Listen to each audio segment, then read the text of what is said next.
Questa mattina abbiamo presentato Veneto 100% Sostenibile, il primo rapporto per azzerare le emissioni di anidride carbonica in Veneto.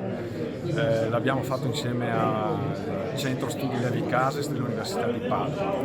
La tecnologia c'è, manca la politica e l'appello e il PD vuole rispondere a questo appello. Questa mattina abbiamo anche interloquito con chi da questa nuova economia vede opportunità, c'è bisogno di tutti, di coinvolgere i cittadini, la transizione è necessaria ma è anche desiderabile. Questo è uno sforzo per la politica, per l'economia, per le società. Abbiamo voluto fortemente questa iniziativa per Veneto 100% rinnovabile e sostenibile, dando questo incarico all'Università di Ingegneria di Padova, perché il Veneto deve dare delle risposte all'attuale situazione di emergenza dei cambiamenti climatici che si è manifestata proprio in Veneto con una serie di eventi molto negativi, con effetti climatici estremi. Mi riferisco al tornado del 2015 che ha fatto dei danni immani alla riviera del Brenta, mi riferisco alla siccità del 2017 con 1 miliardo di euro di danni all'agricoltura,